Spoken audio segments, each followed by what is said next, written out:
Mi hermana me añadió a un chat de grupo familiar secreto por accidente. Estaban planeando la Navidad sin mí. 47 mensajes. Mamá escribió, asegúrate de que no se entere. Mi hermano respondió, solo dile la fecha equivocada como el año pasado. Tomé capturas de pantalla de todo. Luego envié un mensaje al chat, Feliz Navidad. Su agente inmobiliaria explicará el resto. Al día siguiente. Soy Aubrey. Tengo 33 años. Y la Navidad pasada, mi hermana me añadió al chat de grupo familiar por accidente. 47 mensajes. Cada uno de ellos sobre unas vacaciones que estaban planeando sin mí por tercer año consecutivo. Mi madre lo escribió claramente. Asegúrate de que no se entere. Mi hermano respondió justo debajo. Solo dile la fecha equivocada como el año pasado. Mi padre envió un emoji riéndose. Yo estaba sentada en una habitación de hotel a 400 millas de casa y leí cada una de las palabras. Tomé capturas de pantalla de todo. Y en la mañana de Navidad, escribí una sola línea de vuelta en ese chat. Feliz Navidad. Su agente inmobiliaria explicará el resto. El grupo se quedó muerto. Luego comenzaron las llamadas. 1 de enero de 1989 hora. Pero esto es lo que a ninguno de ellos se le ocurrió revisar. Un documento archivado en la oficina de registro del condado hace 8 años, firmado por una mujer que me amó más de lo que cualquiera de ellos se molestó en hacerlo. 47 mensajes me mostraron dónde estaba parada. Un mensaje les mostró a ellos dónde estaba el suelo. Era un martes a principios de diciembre y yo estaba en un Hampton Inn en las afueras de Columbus. Había estado en el lugar de la obra para la modernización de un puente. Llevaba 3 semanas, faltaban 2, comiendo comida para llevar frente a mi computadora portátil todas las noches. Mi teléfono vibró en la mesa de noche alrededor de las 9. Luego otra vez, luego otra vez. Lo levanté y vi un grupo al que nunca me habían añadido. Un hilo titulado con un emoji de árbol de Navidad, la palabra familia, otro emoji y la palabra planeando. 47 mensajes apilados debajo como una torre que no se suponía que yo viera. Brooke, mi hermana menor, había enviado un mensaje de texto privado después. Uy, chat equivocado. Ignora eso, risas. Demasiado tarde. Yo ya estaba desplazándome por la pantalla. Los primeros eran de logística. Nathan, mi hermano mayor, preguntó si el 25 funcionaba para todos. Mamá confirmó. Papá envió un pulgar hacia arriba. Bastante normal. Luego la conversación cambió. Mensaje 9. Mamá, deberíamos usar la vajilla buena este año. Audrey no estará allí para quejarse de lavarla a mano. Mensaje 10. Nathan, risas. Finalmente, una relajada. Seguí desplazándome. Mi nombre apareció exactamente 0 veces en la planificación y exactamente 4 veces en la gestión. Nathan mensaje 11. Solo dile la fecha equivocada como el año pasado. Mamá mensaje 14.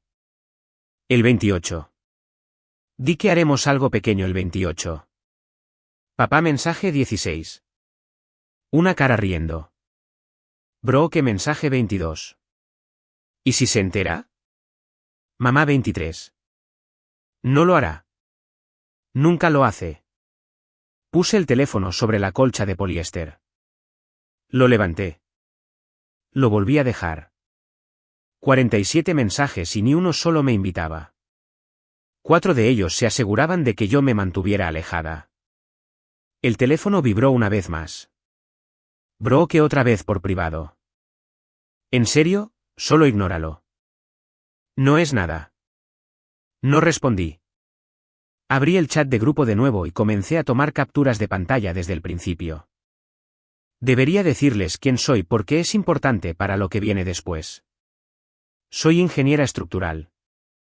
Diseño rutas de carga para puentes y estacionamientos y el ocasional pabellón de hospital. He tenido licencia durante 9 años y paso aproximadamente el 40% de mi tiempo en la carretera quedándome en hoteles como ese Hampton Inn, cenando sola, facturando horas. Soy buena en mi trabajo. Soy buena en ello porque soy paciente con los detalles y no me salto pasos. Y esas son cualidades que mi familia nunca ha encontrado interesantes. Al crecer en Millfield, Ohio, yo era la hija de en medio que entregaba la tarea a tiempo mientras Nathan jugaba béisbol en el equipo de la escuela y Brooke participaba en concursos de belleza. Mamá los llevaba. Papá animaba. Yo iba en mi bicicleta a la biblioteca. Eso estaba bien. Me decía a mí misma que a las personas ocupadas se las olvida, y seguí diciéndome eso durante años. Envié los regalos de Navidad a tiempo todos los años. Reservé el restaurante para el cumpleaños de mamá, 3 años seguidos. Cuando papá necesitó que movieran su camioneta para una cirugía, conduje 6 horas un jueves para hacerlo. Cuando el techo goteó durante una tormenta y Nathan estaba demasiado ocupado para revisar, llamé al techador desde un lugar de trabajo en Kentucky y pagué el depósito por teléfono. Nunca pedí que me dieran las gracias. Simplemente asumí que ser útil era lo mismo que ser incluida. Y aún así, en diciembre pasado, me presenté en la casa el 28, la fecha que me dieron, con una fuente de horno llena de papas gratinadas y una botella de vino, y la puerta estaba cerrada con llave. Luces apagadas. La corona todavía en el gancho, pero no había nadie en casa. Llamé a mamá. Ella contestó al 5.º timbre. Voz ligera. Oh, cariño, pensé que te lo habíamos dicho. Celebramos la Navidad del 25 este año. Fue algo de último minuto. Me quedé en el porche con las papas enfriándose en mis manos y dije, está bien. Es mi culpa por no verificar. No fue mi culpa. Y no fue de último minuto. Solo que yo todavía no lo sabía. De vuelta en el hotel, todavía leyendo. Llegué al mensaje 31 y mi estómago se hundió. Nathan había escrito, el cierre es el 26. Solo manténla alejada hasta entonces. ¿Cierre? Lo leí 3 veces. ¿Cierre de qué? 2 mensajes después. Mamá.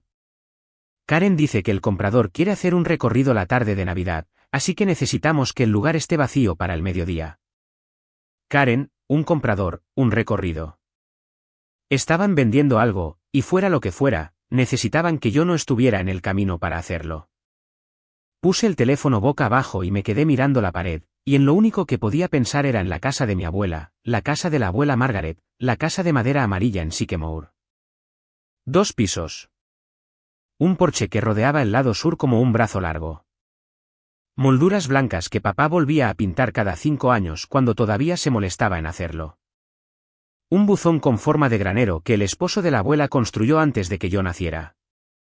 Viví allí el verano después de mi primer año de universidad cuando no podía pagar el depósito del dormitorio y no quería pedirles a mis padres. La abuela me dejó dormir en la habitación de arriba con el techo inclinado y la ventana que daba al arce del patio trasero. Me preparaba café todas las mañanas a las 6 y me decía que estudiara mucho y no me preocupara por el resto. Esa casa era el único lugar en el que nunca tuve que explicar por qué estaba allí. Yo tenía una llave. Todavía la tengo, una de bronce, más pesada que las otras en mi llavero, cortada en un estilo que ya no fabrican. La abuela me la dio el año que cumplió 75 frente a toda la familia en acción de gracias. Me la presionó en la palma de la mano y dijo, este es tu hogar siempre que necesites uno, Audrey. Mamá puso los ojos en blanco. Nathan estaba en su teléfono. Papá asintió cortésmente y volvió al juego. Ninguno de ellos pensó que significaba nada. El teléfono sobre la colcha vibró de nuevo. Lo levanté. Otro mensaje en el chat. Seguí leyendo. El mensaje 36 fue el que colmó el vaso. Mamá, todo en mayúsculas para enfatizar. Asegúrate de que no se entere. No susurrado, no implícito. Escrito en blanco y negro y enviado a 4 personas que presionaron el botón de me gusta. 2 mensajes después, papá. Mi padre, Glenn Grant, de 64 años, el hombre que me enseñó a cambiar una llanta en el camino de entrada, envió una cara amarilla riéndose tan fuerte que lloraba. Ni siquiera escribió una palabra. Solo se rió.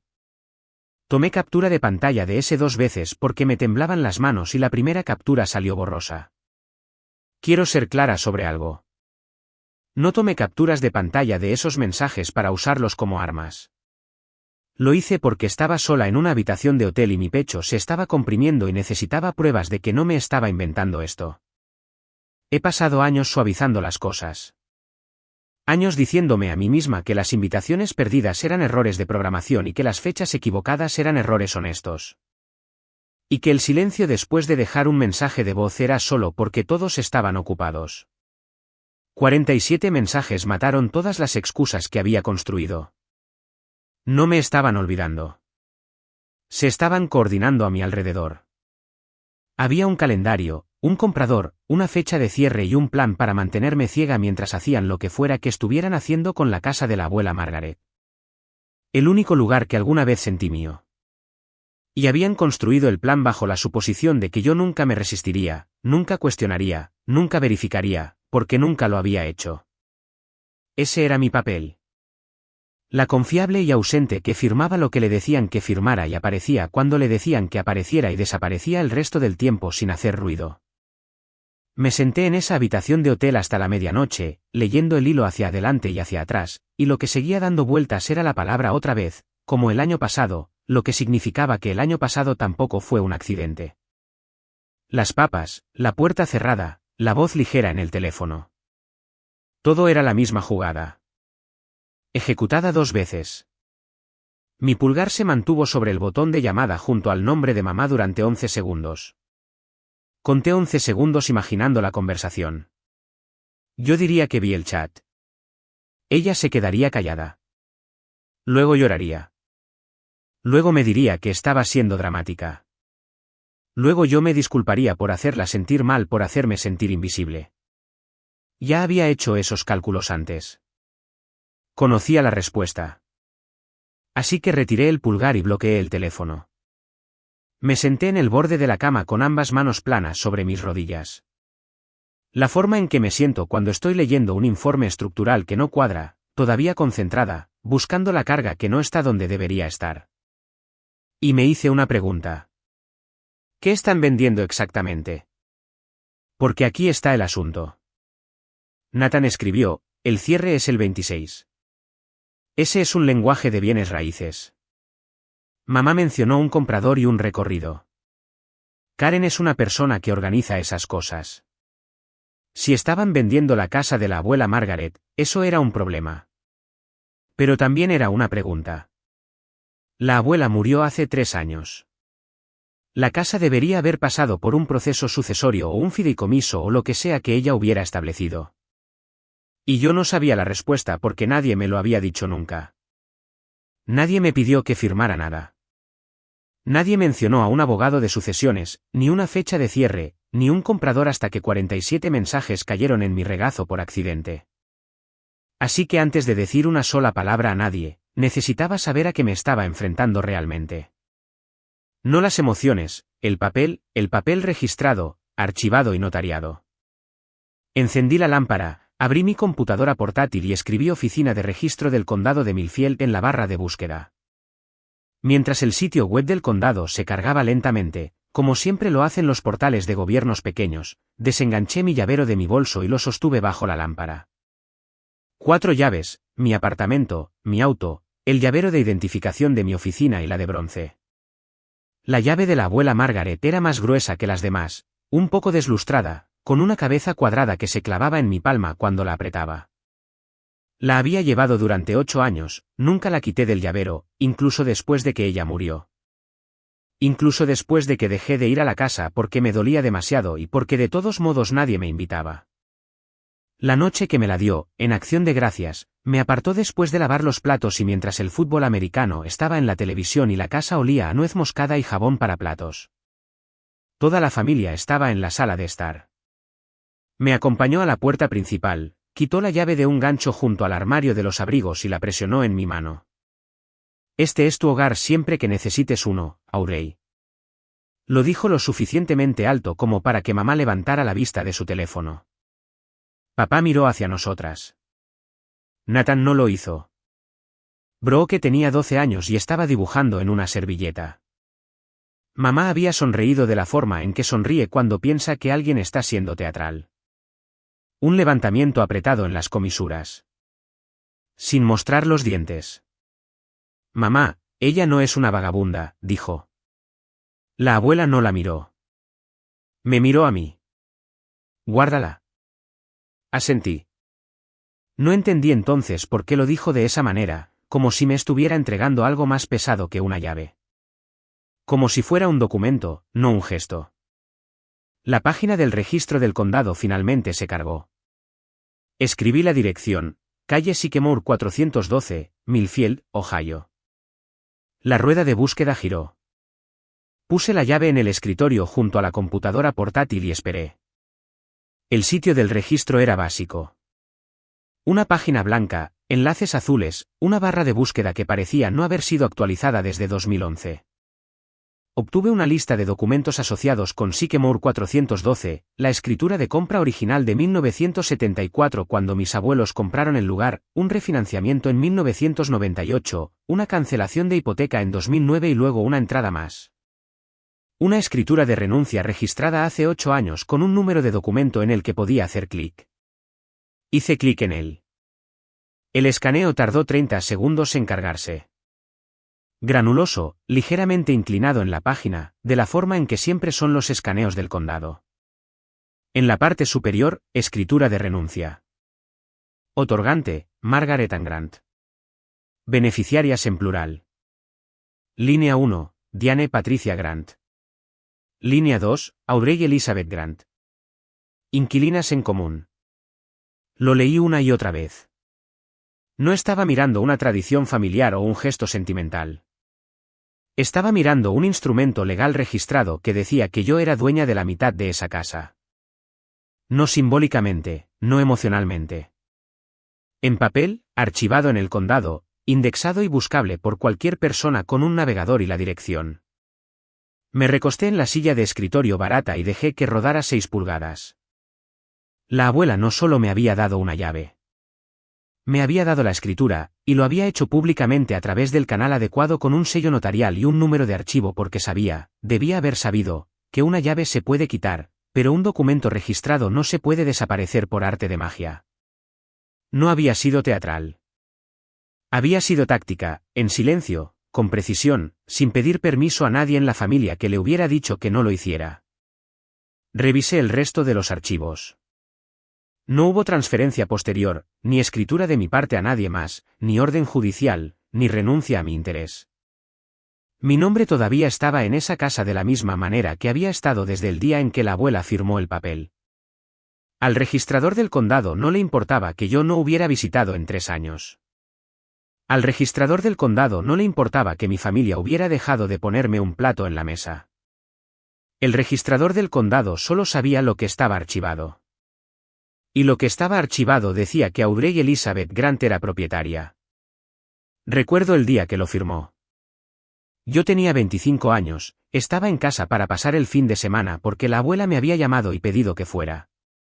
Había tenido un derrame cerebral leve 2 meses antes. Un ataque isquémico transitorio, lo llamaron los médicos. El tipo que se resuelve, pero te advierte que el próximo podría no hacerlo. Ella estaba lúcida de nuevo para cuando llegué. De pie en la cocina preparando té helado como si nada hubiera pasado. Pero tenía una cita a la mañana siguiente, dijo, y quería que yo fuera con ella. Asumí que era médico. No lo era.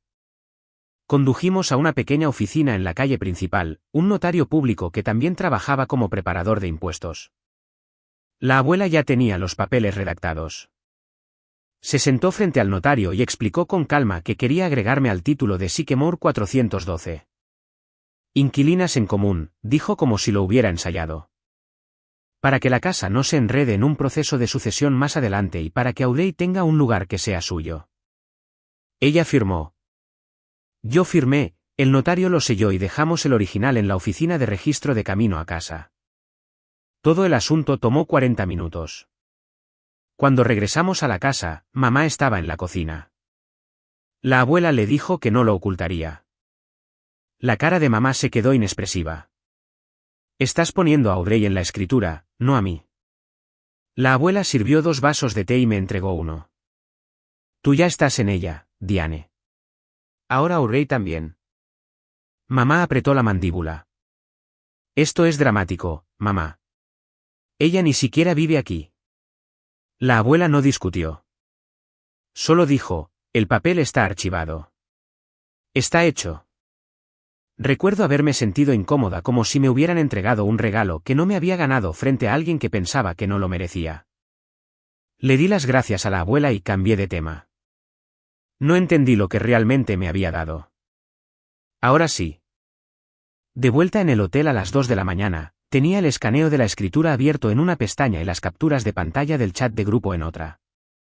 Alternaba entre ellas como si estuviera comparando un informe estructural con las condiciones del campo.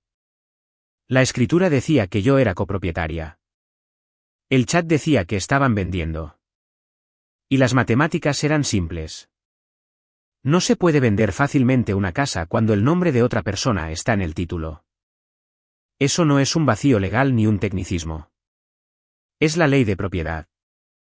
Si mi nombre estaba en la escritura, y estaba justo ahí en la propia base de datos del condado, escaneado e indexado, entonces ninguna compañía de títulos aprobaría el cierre sin hacer preguntas. Ningún prestamista del comprador aprobaría un préstamo sobre un título dudoso. La venta podría no morir al instante, pero se estancaría fuertemente, y estancar el cierre de bienes raíces una semana antes de Navidad es bastante parecido a matarlo. Cerré la computadora portátil, me acosté en la cama y me quedé mirando al techo. El aire acondicionado zumbaba. Mi teléfono estaba oscuro en la mesa de noche. Finalmente silencioso después de horas de vibrar. Pensé en llamar a la abuela. Ese era el reflejo. 3 años muerta y todavía buscaba su número cuando las cosas no tenían sentido. Ella habría sabido qué hacer. Siempre lo sabía. Planeó con 8 años de anticipación y archivó el papel que lo demostraba. No me dijo qué hacer con él porque confiaba en que yo lo resolvería cuando llegara el momento. Me puse de lado y miré la llave de bronce en el escritorio, sentada junto a la computadora portátil como un pequeño testigo paciente. El registrador del condado confirmó lo que la abuela estableció. Mi familia confirmó lo que estaban tratando de hacer. La única pregunta que quedaba era qué haría yo con ambas piezas de información. Todavía no tenía una respuesta, pero tenía algo mejor. Tenía tiempo. El cierre era el 26 de diciembre. Era el 3 de diciembre. 23 días. Necesito detenerme aquí por un segundo. Si estás viendo esto y parte de ti está haciendo los cálculos con tu propia familia, ¿quién notaría si te quedaras en silencio? ¿Quién solo llama cuando necesita una firma? Te veo. Suscríbete y quédate conmigo porque lo que encontré en esa base de datos del condado es exactamente la razón por la que nunca levanté la voz. Ni una sola vez. A la mañana siguiente, mamá llamó. Dejé que sonara 3 veces antes de contestar porque necesitaba 3 timbres para aplanar mi voz en algo normal. Hola, cariño. Sonaba cálida. Siempre suena cálida cuando quiere que algo salga bien. Entonces, Navidad, lo mantendremos pequeño este año. Solo nosotros 4 en la casa. Ya sabes cómo es. Pero si regresas de tu proyecto para el 28, podrías pasar a comer las sobras. El 28. Ahí estaba. Entregado a tiempo, exactamente como el chat lo prescribió. Alejé el teléfono de mi oído por un segundo y miré la captura de pantalla todavía abierta en mi computadora portátil. Mensaje 14. Diane, el 28. Di que haremos algo pequeño el 28. Estaba leyendo su propio guión. Suena bien, mamá. Revisaré mi horario. Perfecto. No traigas nada elegante, solo a ti misma. Ella se rió. Yo no. Me despedí, colgué y me quedé muy quieta durante mucho tiempo. La peor parte no fue la mentira. Me habían mentido antes sobre horarios, sobre por qué no estaba incluida, sobre si habían recibido el regalo que envié. La peor parte fue lo fácil que fue para ella. El ritmo de su voz, la calidez que fabricó, la pequeña risa al final, todo practicado, todo dirigido a mantenerme exactamente donde estaba, lejos, desinformada y agradecida por las obras. Ni siquiera dudó en la fecha. Ninguna pausa, ningún tropiezo, ningún parpadeo de culpa en la palabra 28. Solo el número entregado suavemente como una recepcionista confirmando una cita. Solo el 28 como si estuviera leyendo el pronóstico del tiempo. Guardé el registro de llamadas, no el audio, solo la marca de tiempo. 4 de diciembre, 9:47 de la mañana. Duración 2 minutos y 11 segundos. 2 minutos para mentirle a tu hija. Ni siquiera necesitó 3. 2 días después, Brooke llamó. No tenía la intención de decirme nada. Simplemente hablaba demasiado, de la misma forma en que siempre lo hace cuando está nerviosa. Comenzó con una pequeña charla. Su trabajo en el salón, un chico con el que había estado saliendo, una queja sobre el clima. Luego mencionó a Nathan y su voz cambió. Él ha estado muy estresado. Al taller no le va muy bien. Nathan dirigía un taller de carrocería en la Ruta 9 en las afueras de Millfield. Lo había abierto hacía 4 años con un préstamo cofirmado por mamá. Yo sabía sobre el préstamo porque mamá lo había mencionado una vez con orgullo en una cena a la que realmente fui invitada. Una de las últimas. ¿Qué tan mal? Pregunté. Brooke hizo una pausa. Mal. Como que el banco envió cartas. Mamá también está enganchada porque ella cofirmó. Así que si él incumple, ella se apagó. No presioné. No necesitaba hacerlo. La imagen se armó sola. El negocio de Nathan se estaba hundiendo. El préstamo cofirmado significaba que el crédito de mamá y posiblemente sus ahorros estaban expuestos. Y vender la casa de la abuela Margaret era la forma más rápida de cubrir el agujero. La casa estaba pagada. Sin hipoteca. En un mercado como el de Millfield, una casa de madera de 2 pisos en un cuarto de acre podría traer 250.000, tal vez 270.000. Suficiente para liquidar el préstamo. Suficiente para rescatar a Nathan y librar a mamá del problema. Suficiente para importar. Y ahí estaba. La forma de la cosa que no había podido ver solo con el chat de grupo. Esto no se trataba de odiarme.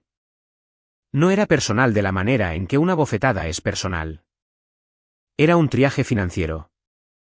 Y yo era la complicación que habían decidido rodear en lugar de incluir. No me excluyeron porque estuvieran enojados.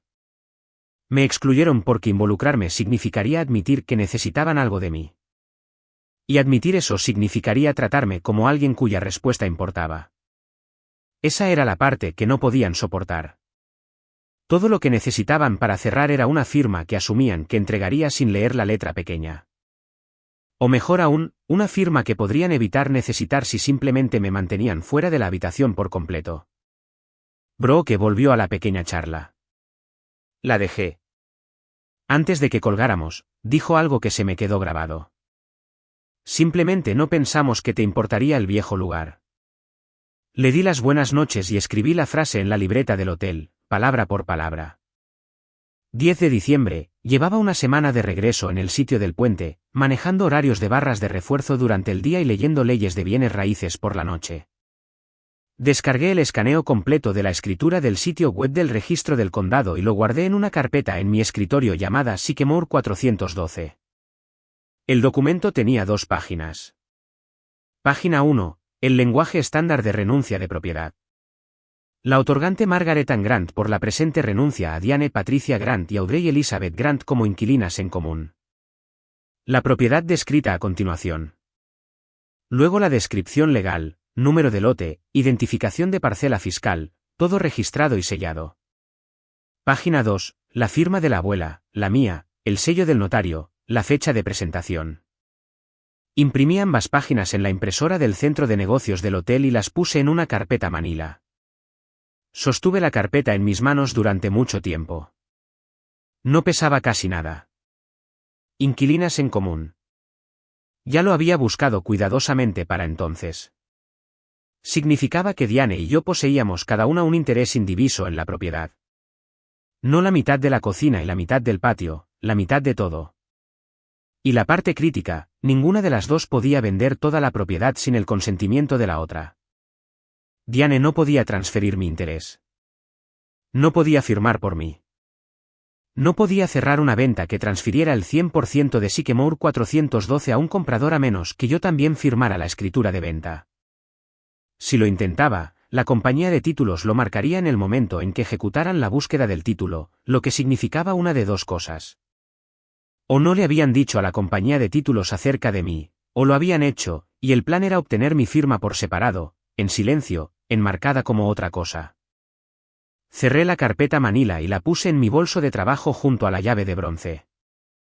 Dos pedazos de la abuela Margaret sentados uno al lado del otro esperando. Volví a las capturas de pantalla del chat de grupo. Mensaje 31. Nathan, el cierre es el 26. Solo manténla alejada hasta entonces. Mensaje 33. Mamá, Karen dice que el comprador quiere hacer un recorrido la tarde de Navidad. Karen. Busqué Karen Whitfield, agente inmobiliaria Millfield, Ohio, y la encontré en 4 segundos. Whitfield y Asociados, una pequeña agencia en el lado este de la ciudad, foto de perfil en el sitio web con una chaqueta y una sonrisa. Ella tenía el listado de Sycamore 412 en su página. 4 habitaciones, 2 baños, porche envolvente, pidiendo 265.000. Listado hace 3 semanas. Contacte a la gente para más detalles. Me quedé mirando las fotos del listado. Alguien había arreglado la sala de estar. El sillón de la abuela ya no estaba, reemplazado por un sofá gris que no reconocí. La cocina había sido pintada de blanco. La barandilla del porche donde solía sentarme con mi café estaba lijada y teñida de nuevo. La habitación de arriba, mi habitación, en la que había dormido durante la universidad, había sido vaciada y arreglada con muebles de un catálogo.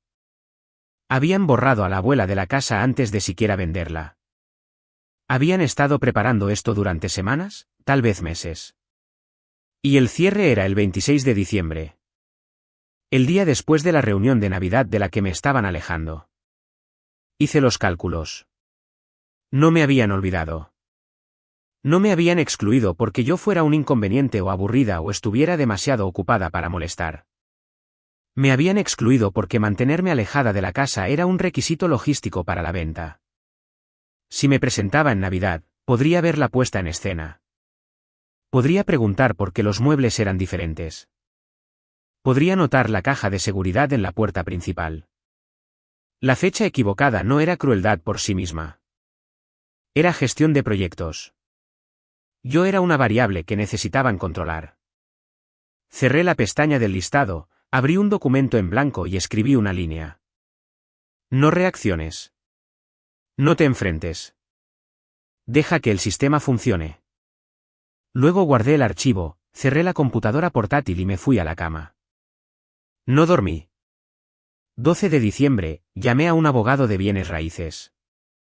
No a un amigo de la familia, a nadie de Millfield, a un abogado con licencia en Columbus cuya oficina encontré a través de la línea de referencias del Colegio de Abogados del Estado. Le conté la situación en unos 4 minutos. Copropietaria en una escritura registrada, inquilinas en común, propiedad listada para la venta, cierre programado. Nadie me ha pedido que firme ni me ha informado de la transacción. Se quedó callado por un momento. Luego dijo, ese cierre casi con seguridad no se llevará a cabo sin ti. Le pedí que fuera específico. Dijo que ninguna compañía de títulos con la que hubiera trabajado emitiría una póliza de título claro si una copropietaria registrada no hubiera firmado la transferencia. El prestamista del comprador, si hubiera un prestamista, requeriría un título claro antes de financiar. Incluso si fuera una venta en efectivo, ningún agente de cierre competente procedería sabiendo que había un interés no liberado en la escritura. Tu firma no es opcional, dijo. Es estructural. Casi me río de la palabra estructural. Ese es mi trabajo. Encontrar la pieza que mantiene unido al resto, la que no puedes quitar sin que todo se mueva. Le pregunté qué pasaría si intentaran cerrar de todos modos. Dijo que la búsqueda del título marcaría mi nombre. El cierre se estancaría y el comprador probablemente se iría o renegociaría. Si mi familia quisiera forzar una venta sin mi acuerdo, tendrían que presentar una acción de partición. Una demanda escuchada en audiencia pública, registro público, meses de proceso. En mi experiencia, dijo, las familias no quieren eso. Le di las gracias, pagué la tarifa de consulta y colgué. Escribí una frase de la llamada en la libreta del hotel, la subrayé 2 veces. Tu firma no es opcional. Es estructural. Luego me quedé con ella. Los 23 días se habían convertido en 14. Todavía no le había dicho una palabra a ninguno de ellos. Podría haber llamado a mamá esa noche. Tenía las capturas de pantalla, la escritura y la confirmación del abogado. Podría haberlo expuesto todo. El chat de grupo, las fechas equivocadas, las fotos del listado con el sillón de la abuela reemplazado por el sofá de un extraño. Podría haberla obligado a explicarse. Pero había pasado por suficientes conversaciones con Diane Grant para saber cómo terminan. Ella llora. Cambia el enfoque. Me dice que la estoy lastimando al estar herida. Y en algún lugar alrededor del minuto 12, me encuentro disculpándome por notar lo que ella hizo. No esta vez. No quería una confrontación. Quería un proceso. El tipo de resultado que no depende de que nadie se sienta culpable porque la culpa requiere una conciencia. Y ya no estaba segura de que tuvieran una disponible para mí. He pasado mi carrera construyendo cosas que resisten bajo presión. Puentes, muros de contención, estructuras que se mantienen en pie porque las matemáticas son correctas, no porque alguien prometió que lo harían. Creo en los sistemas y el sistema ya tenía mi respuesta. La escritura fue archivada. La búsqueda del título la encontraría. El cierre se estancaría. No necesitaba levantar la voz. La oficina de registro del condado ya había hablado por mí hace 8 años. Así que decidí que no firmaría los documentos de venta. No me enfrentaría a nadie. No explicaría, ni discutiría, ni suplicaría. Me comunicaría directamente con la agente inmobiliaria, me identificaría como copropietaria en la escritura registrada y dejaría que la compañía de títulos hiciera lo que hacen las compañías de títulos, verificar la propiedad. Marcar la discrepancia y detener el cierre hasta que todas las partes con un interés legal hubieran sido consultadas. No iba a gritar la verdad. Iba a archivarla.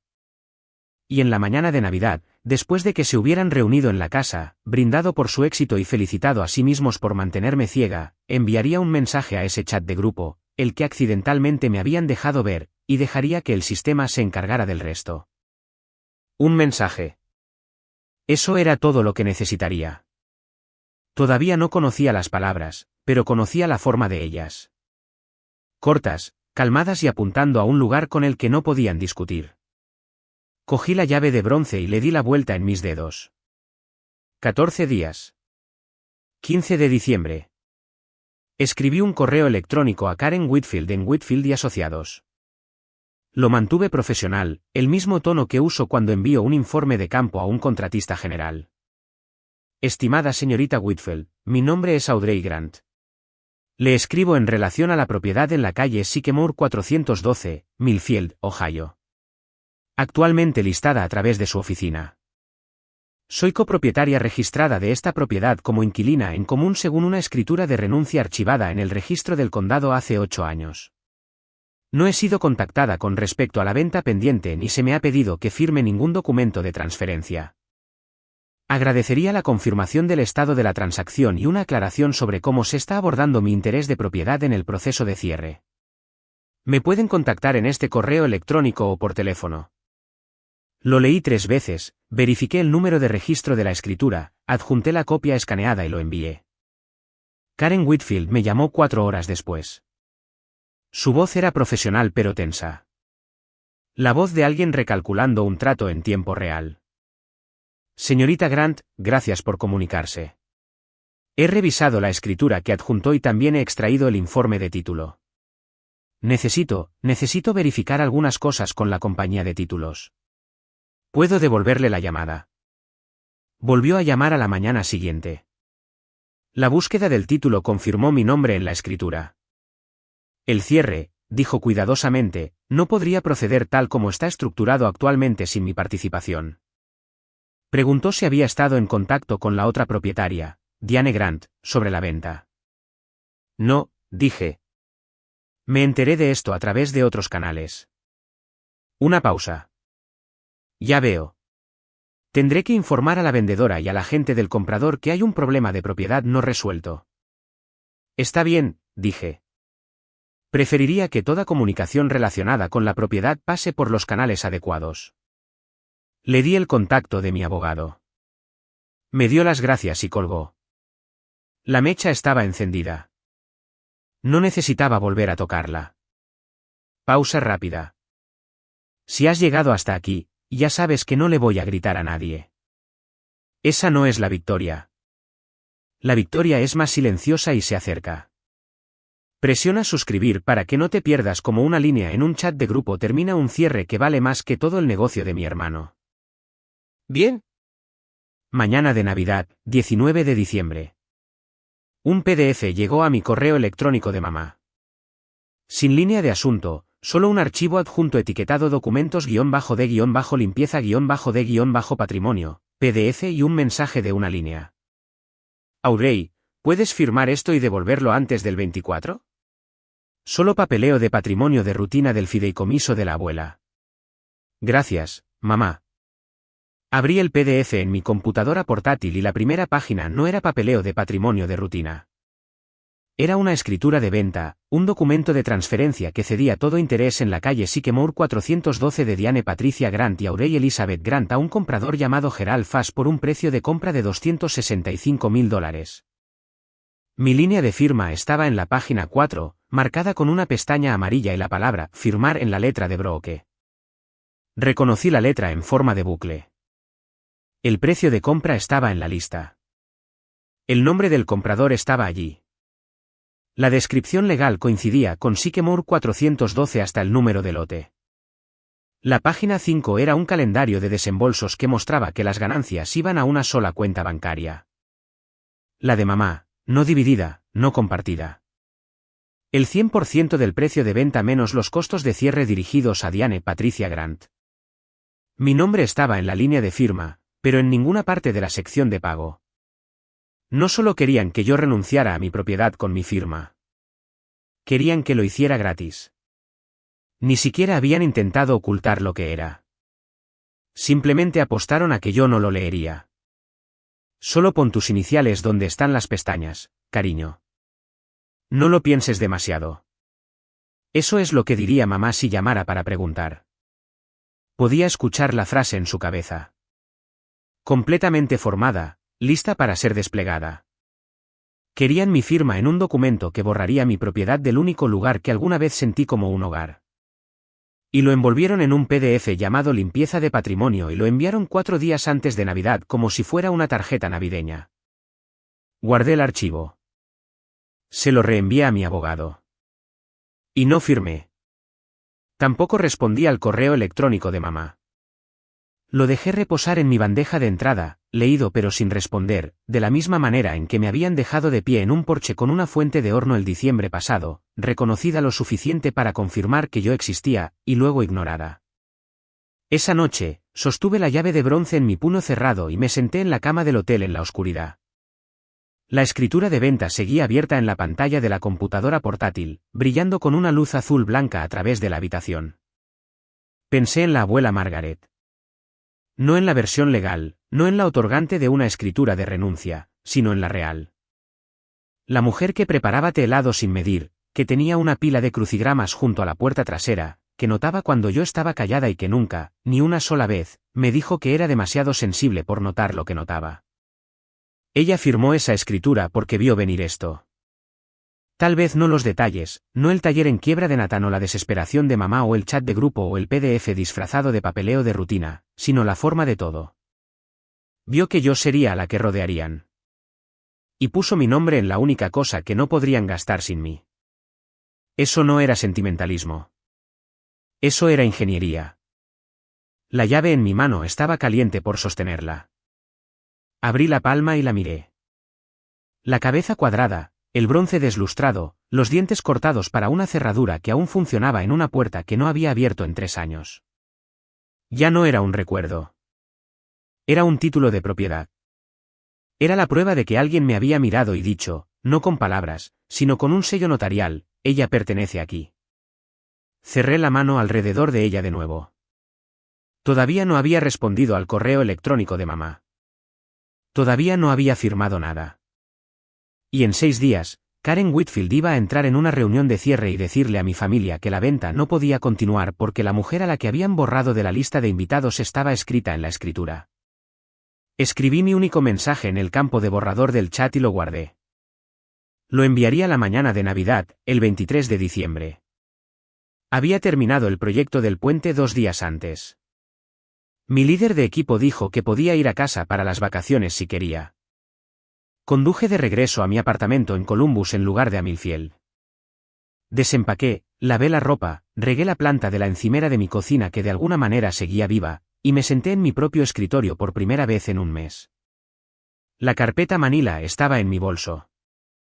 La saqué y la puse junto a la llave de bronce, que había colocado en el escritorio como un pisapapeles. Ambos objetos de la abuela Margaret, ambos silenciosos, ambos cargados. Abrí el chat de grupo en mi teléfono una vez más. La conversación había continuado sin mí. Más logística, más coordinación. Brooke preguntó si debía llevar pastel. Nathan confirmó la hora del recorrido con el comprador. Mamá les recordó a todos que mantuvieran las cosas normales si Audrey enviaba un mensaje de texto. Papá no escribió nada nuevo. No lo necesitaba. Su emoji riéndose todavía estaba allí en la pantalla como un monumento a la indiferencia. Miré mi borrador guardado. Lo había escrito y reescrito durante 3 semanas, y cada versión seguía encogiéndose hasta que fue solo una línea corta. Feliz Navidad. Su agente inmobiliaria explicará el resto. Ninguna acusación, ninguna emoción, ningún signo de exclamación. No iba a explicar lo que sabía ni cómo lo sabía. No iba a darles un hilo del cual tirar o un tono para criticar. Iba a dirigirlos hacia la única persona que tenía la autoridad y la obligación de decirles la verdad. La agente inmobiliaria cuya búsqueda de título ya había marcado mi nombre. No bloqueé a nadie. Quería que lo leyeran juntos en el mismo chat donde habían planeado mi ausencia en la misma mesa donde se habían reunido sin mí. Nochebuena. El chat de grupo se iluminó por última vez. No que ellos supieran que yo estaba mirando. Nathan publicó una foto de la casa, recién arreglada para la venta, luces del porche encendidas, una corona que no era de la abuela en la puerta. Brooke respondió con emojis de corazón. Mamá escribió, mañana va a ser perfecto. No lo olviden, nadie menciona a Audrey. Ella cree que es el 28. Papá envió un emoji de Papá Noel. Lo leí desde mi sofá en Columbus con una taza de té enfriándose en mis manos. Nadie menciona a Audrey. 3 palabras que resumían una década de matemáticas de vacaciones. Cada cambio de último minuto, cada puerta cerrada, cada pensamos que te lo habíamos dicho. No era casual, era una política. Puse el teléfono boca abajo sobre el cojín del sofá. Afuera, alguien en el apartamento de arriba del mío estaba tocando música navideña, el bajo golpeando a través del techo como un latido lento. Pensé en cómo se vería el día de mañana desde su lado. Nathan aliviado, sirviendo café, hablando sobre el horario del recorrido con el agente del comprador. Mamá orquestando la mesa, jugando con las servilletas, satisfecha de que todo iba por buen camino. Papá callado en su sillón reclinable, viendo cualquier juego que estuviera en la televisión. Brooke poniendo los platos para 4 en lugar de 5, sin contando la ausencia porque había dejado de contarla años atrás. ¿Levantarían una copa? ¿Comerían? Se sentirían bien por el cierre y bien por las vacaciones y bien por el hecho de que la única persona que podría haber complicado las cosas estaba sentada en Columbus creyendo que la fiesta era el 28. Y en algún momento de la mañana, probablemente alrededor de las 10, cuando todos estuvieran juntos y cómodos y seguros, mi mensaje aterrizaría en el chat como una piedra arrojada en agua en reposo. No me sentía triunfante. No me sentía vengativa.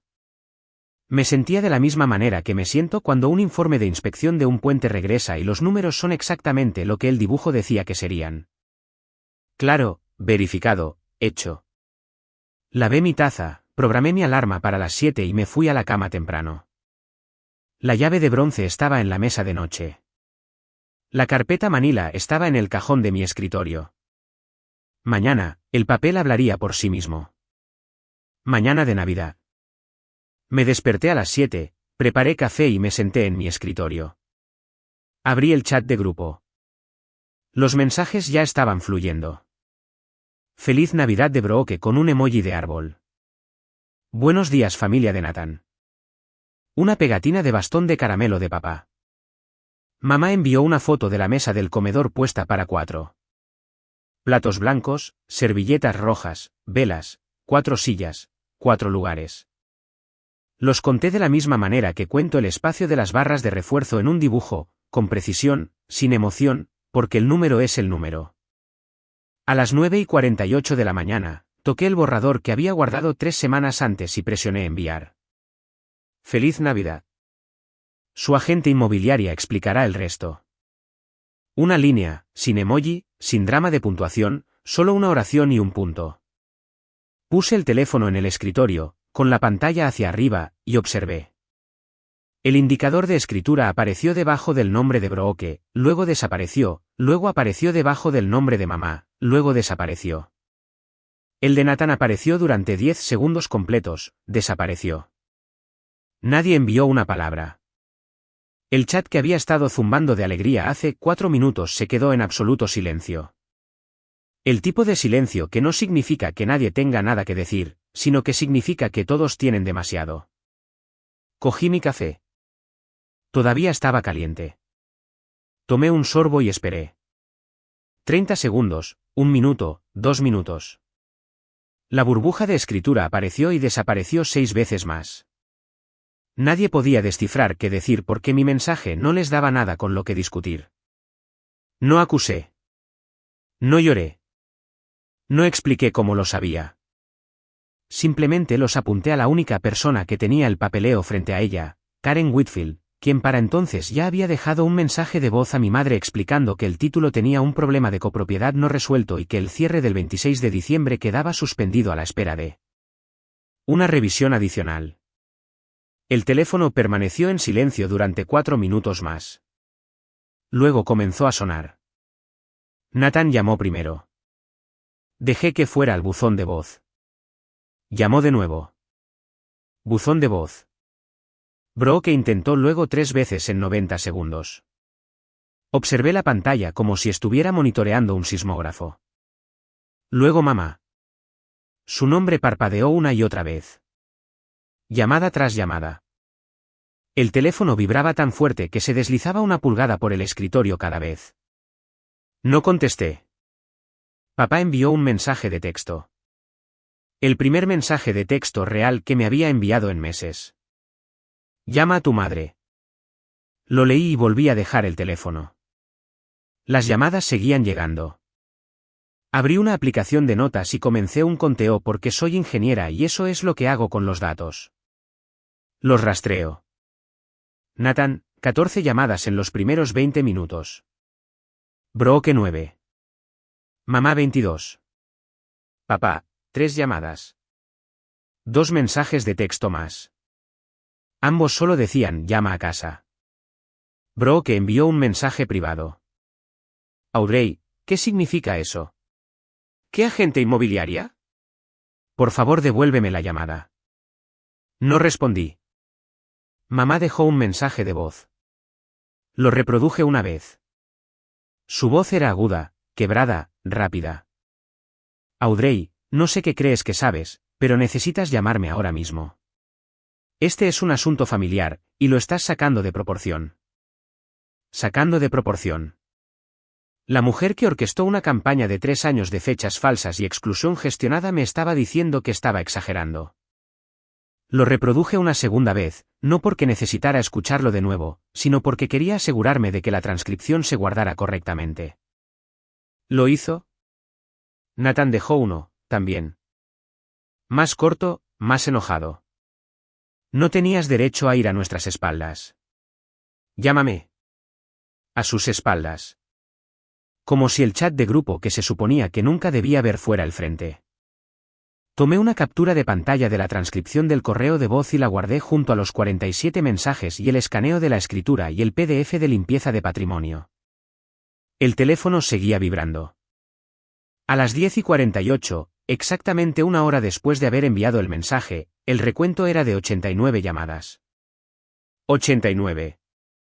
Escribí el número en la libreta, lo rodeé con un círculo y dejé el bolígrafo.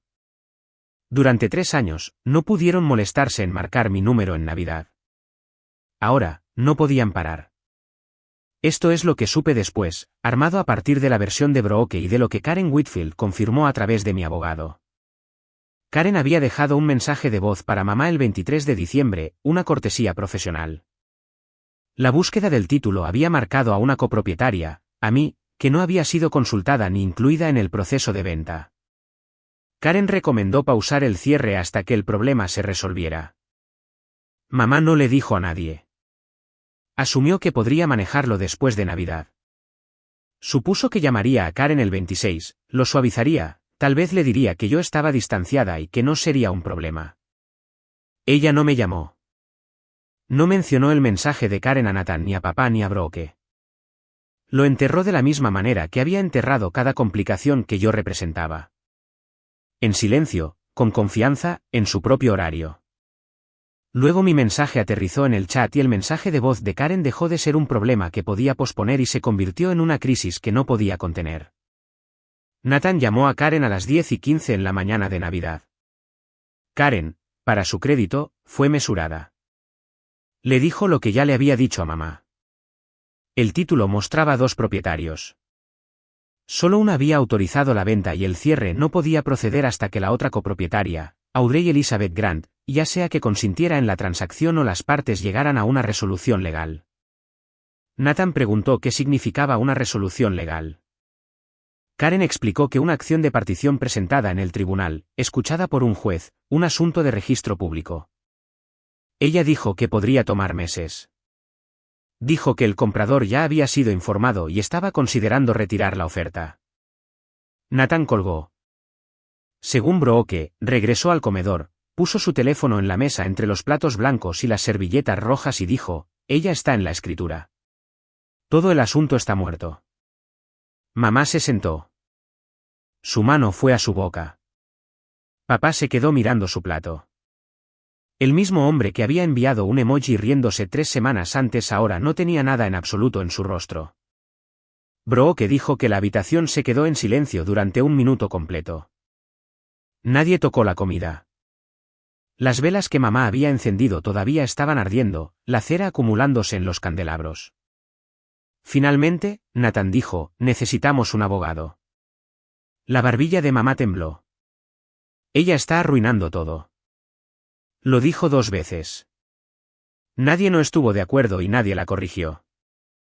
Brooke fue a la cocina y se paró junto al fregadero y me llamó por 9ª vez. Tampoco respondí a esa. A las 11:20, levanté el teléfono y devolví la llamada. Una llamada. Elegí el número de mamá porque ella era la arquitecta y quería que escuchara esto de mí directamente, no filtrado a través de Nathan o parafraseado por Brooke. Ella respondió a la mitad del timbre. Audrey, ¿qué has hecho? Su voz estaba húmeda y temblorosa, el llanto que sale cuando el guión falla y no hay respaldo. Podía escuchar la habitación detrás de ella, la voz de Nathan baja y enojada, Brooke sorbiendo la nariz, el tintineo de un tenedor siendo dejado con fuerza. Me tenía en altavoz. ¿Bien?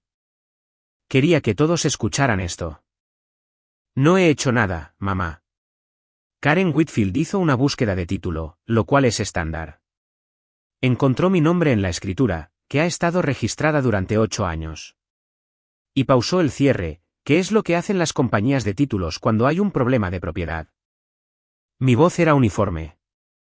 Lo había ensayado de la misma manera que ensayo las presentaciones para los inspectores de edificios. Los hechos primero, oraciones cortas, sin opiniones. Estás arruinando a esta familia, dijo mamá. Nathan en el fondo. Esto es una locura. Ella no ha vivido allí en años. Dejé pasar el ruido. Luego dije, me dijiste la fecha equivocada de nuevo. Planeaste una venta alrededor de mi ausencia. Me enviaste una escritura de venta disfrazada de papeleo de patrimonio y esperabas que la firmara sin leerla. ¿La leí? Silencio. Luego, mamá. Más suave ahora. El giro hacia la culpa. Te lo íbamos a decir, Audrey, íbamos a dividir el dinero. Habrías recibido tu parte. ¿Cuándo? Pregunté. ¿Antes o después del cierre? Ella no respondió. Me dijiste la fecha equivocada como el año pasado. Dejé reposar la frase. Entonces la escritura tiene la correcta. La voz de papá apenas por encima de un murmullo cortando a través de la habitación. No debimos haberlo hecho de esa manera. Nadie le respondió. No dijo nada más. Ese fue su único momento honesto. 7 palabras. Demasiado tarde. Dirigidas a nadie. Aterrizaron en nada. Les di la información de contacto de mi abogado y dije que cualquier discusión adicional sobre la propiedad debería pasar por él. Les deseé una feliz Navidad. Lo decía en serio. Luego colgué, puse el teléfono boca abajo sobre el escritorio y me senté en el silencio de mi propio apartamento donde nadie estaba planeando nada a mis espaldas.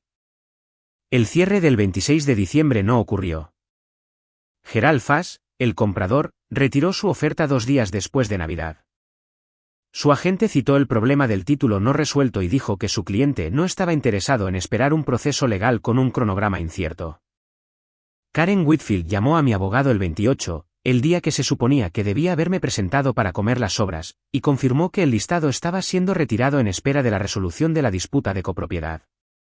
El préstamo de Nathan entró en incumplimiento en enero. El banco envió un aviso formal tanto a él como a mamá, que había confirmado. Sin las ganancias de la venta, no había una suma global para liquidar la deuda, y el taller de Nathan no generaba lo suficiente para cubrir los pagos mensuales. No me enteré de esto por ellos. Me enteré por Brooke, que me llamó en febrero, con voz pequeña y áspera, y dijo, todo se está desmoronando. Le dije que lamentaba que las cosas fueran difíciles. Lo decía en serio. Luego le dije lo que le había dicho a mi abogado que comunicara. Estaba dispuesta a discutir sobre la propiedad, pero solo en una mediación adecuada con un tercero neutral y solo si mi interés de propiedad era completamente reconocido. Sin conversaciones paralelas, sin sorpresas en PDF. Ningún solo firma aquí, cariño. La mediación se llevó a cabo en marzo. Mamá, Nathan, papá y yo nos sentamos en una sala de conferencias en la oficina del abogado en Columbus. Brooke no fue.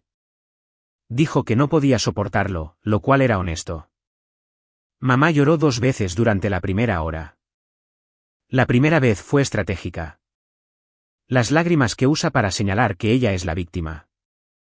La segunda vez fue real, creo, cuando el mediador expuso los números, y ella se dio cuenta de que la casa en la que había crecido, la casa en la que su propia madre había construido una vida, era ahora un problema que no podía resolver sin la hija que había pasado 3 años excluyendo. Nathan casi no dijo nada. Papá se sentó con las manos entrelazadas y los ojos en la mesa. Presenté 2 opciones. Podíamos vender la propiedad juntos con las ganancias divididas de acuerdo con nuestra propiedad registrada 50/50 como lo indicaba la escritura y con un cierre adecuado y transparente, o yo compraría la parte de Diane al valor justo de mercado tasado por un profesional con licencia. No ofrecí una tercera opción. No negocié contra mí misma. Nathan finalmente habló. Se inclinó hacia adelante y dijo, la abuela habría querido que lo mantuviéramos en la familia. Lo miré durante un largo momento. La abuela sí lo mantuvo en la familia, dije. Puso mi nombre en ello. La pregunta es si ustedes me consideran familia. El mediador sugirió un descanso. Nos tomamos 10 minutos. Cuando regresamos, mamá preguntó si podíamos simplemente volver a cómo eran las cosas. El mediador le pidió que aclarara. Ella no pudo. Acordamos la venta. La casa volvió a salir al mercado en abril con un nuevo agente de listado, no Karen, porque mamá se negó a trabajar con ella de nuevo, lo cual estaba bien. Se vendió en mayo por $258,000. Mi parte, después de los costos de cierre, fue de $121,000. Lo deposité en una cuenta de ahorros y no lo toqué. Antes de que los nuevos compradores se mudaran, conduje a Millfield por última vez. Estacioné en Sycamore, subí los escalones del porche y puse la llave de bronce en la cerradura.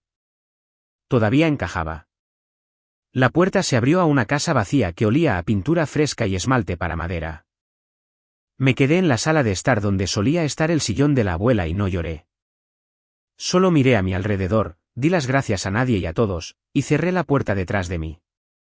Quité la llave de mi llavero y la dejé en la barandilla del porche, la única cosa de la abuela que se quedó con la casa. No se trataba del dinero. Nunca se trató del dinero. Pasaron 3 navidades asegurándose de que yo no me enterara, coordinando fechas a las que nunca sería invitada y puertas por las que nunca pasaría. Y ni uno solo de ellos se detuvo a recordar que la mujer a la que seguían borrando de la lista de invitados había sido escrita en la escritura años antes por la única persona en esa familia que realmente la veía. Esa es mi historia.